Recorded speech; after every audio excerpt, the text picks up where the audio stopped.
traditional approach. So what did we say? There were two kinds of approaches. One was the accounting equation approach, which we just covered. What did we cover in the accounting equation approach? We said there is basically an equation, an asset is equal to a liability. Or breaking down everything, we said asset plus expense is equal to liability plus income. Liability includes capital. Right? That was the crux of the equation. That was the accounting equation approach. And what else did we say? Increase in asset, increase in expense, debit. Therefore, decrease in asset, decrease in expense, credit. Similarly, on the other side, what did we say? We said increase in liability is credit and increase in income is also credit. But decrease in liability, decrease in income, that is debit. Those were the rules. Now there is another approach, which was the traditional approach. For that, they classified accounts not just into asset and liability like we did, or asset, expense, income and liability, and capital of course. Traditional approach classified accounts as personal accounts, real accounts and nominal accounts. What are personal accounts? As the name suggests, when it is the account of a person is involved. The person may be, say for example, when the business buys goods on credit, okay, from Arun. So Arun is a creditor. The business owes money to Arun.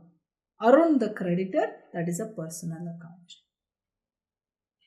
Proprietor's account. We don't have a proprietor's account. What is proprietor's account called? It's called a capital account. Capital is also a personal account because it represents the account of the proprietor, of the owner. Of course, person may be an individual or it may be an artificial person like another company, like the bank. When we deposit money into the bank, money is given to the bank. What is bank? Bank is a personal account. So the accounts are some of the examples of a personal account. Capital account is nothing but the proprietor, owner's account. Right? What is drawings? When a proprietor brings in money, we call it capital account. When the owner takes money, withdraws money from the business, we call it drawings account. So both the capital and the drawings actually represent nothing but the owner's account. Only capital account usually represents what? The liability of the business to the owner. And the drawings account? The drawings account represents what the business will receive from the owner. What the business will receive from the owner. Bank account is personal. Like I said, we give money, our money, we deposit it into the bank. Anytime we need the money, we take it from the bank. The bank is an artificial person. Creditors, money, liability, people to whom we owe money, people from whom we have purchased goods on credit. Debtors. What is debtor? Similarly, when we make sales on credit, so we sell goods to Akash on credit. So sell goods to Akash on credit. So we sell him goods but we've not yet got money. So Akash's account is a debtor account. What is a debtor? A person from whom we will receive money. Person from whom money is receivable for credit sale of goods. So creditors, debtors. Similarly, bills payable and bills receivable. What is a bill receivable? If suppose Akash owes us money, he is not able to give us money. Instead, he may give us a bill. What is a bill? He says he gives us a bill or he gives us a note saying, I promise to pay this and this money after so many days. This is a promissory note. In books of account, it is called a bills receivable because this paper represents the money which I can collect from Akash. It represents Akash's account. So that is also a personal account. Similarly, bills payable. Arun, I have to pay Arun for the goods that he has supplied. So instead, I may write on a piece of paper, the business may write on a piece of paper that I will pay so and so money to Arun on so and so date. That bill is called a bill payable. It represents nothing but Arun's account, and therefore that is also called a personal account. The personal accounts are accounts of people, may be artificial or may be natural individuals. So accounts are of three kinds, we said. One is personal, representing accounts of persons, whether natural or artificial. Then we have real accounts. Real accounts are assets like land, building, furniture, computer, etc. Something that can be owned. Something that can be owned. So they include cash, land and building, furniture, car, machinery, etc. Real accounts. And then we have nominal accounts, which are nothing but expenses and incomes. Expenses and income. Say purchases, treated as expense. Sales. What is an expense? Expense is an expenditure, benefit of which we will get in the current year. So purchases, sales, rent, salaries, discount received and allowed. What is discount received and allowed? Suppose we have to pay Arun 10,000 rupees. Arun tells us that if you pay this money within a week, you don't have to pay me 10,000, you pay me only 9,800. So 200 rupees is a discount which he allows me because I am making an early payment. I might have otherwise paid him the money only after 3 months. So that is a discount, example of a discount received. Similarly, I may allow a discount to my debtor who has to pay me, and that would be called a discount allowed. Interest received, interest paid, all these are incomes examples of nominal accounts, expenses and incomes. So personal accounts, real accounts and nominal accounts. Nominal accounts are nothing but income and expense accounts. This was a traditional approach of classifying the accounts. Once you have the classification, now we need to know the rules for journalizing. When do we debit a personal account? When do we credit a personal account? When do we debit a real account? When do we debit a nominal account?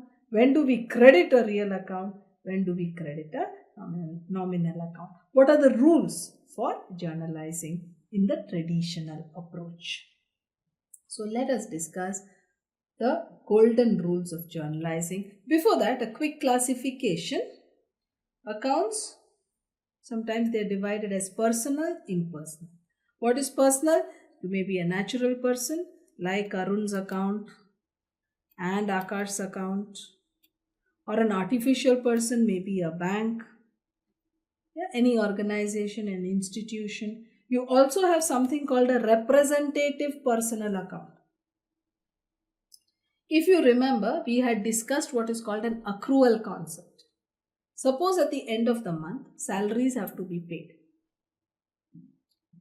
But payment of salaries is not made at the end of the month. It is made at the beginning of the next month. So let us say 31st March, the business is closing its books of account, trying to find out the profit for the year ended 31st March. But payment of the salary is made only in April, first week of April. But this salaries is for the month of March. Therefore, is it an expense for the year ended 31st March? Yes, it is, following the accrual concept.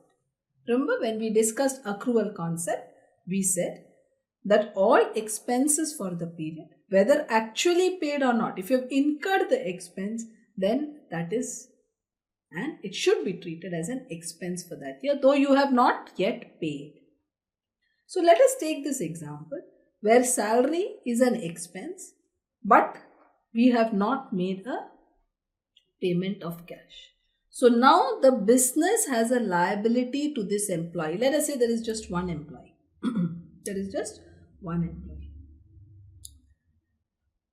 So the business now wants to record this transaction. It says, okay, salary is the expense and employee. Money is owed to this employee.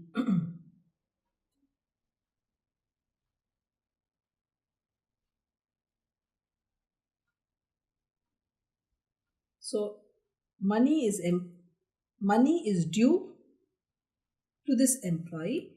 Money is due to Ram. But in a business, there may be many such employees. We don't record each and every employee's name. So instead, simply this is represented by an account called outstanding salary. What is outstanding salary? Outstanding salary represents the liability of the business to pay salaries to different employees. So outstanding salary account is called a representative personal account because it represents the accounts of the employees to whom salary is to be paid.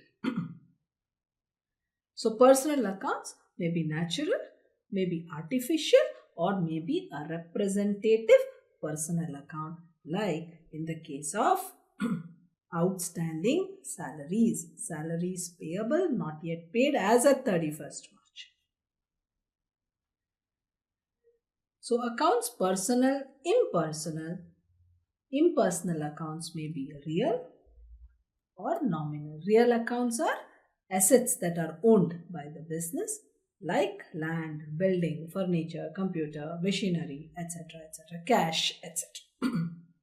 And what are nominal accounts? Like we discussed before, nominal accounts are nothing but all income accounts and all expense accounts. So basically, accounts may be personal and impersonal. Personal could be natural, artificial, or representative. Impersonal is real and nominal. Totally, you have personal accounts, you have real accounts, and we have nominal accounts. And now we will go on to find out what are the rules of journalizing for personal accounts, for real accounts, and for nominal accounts.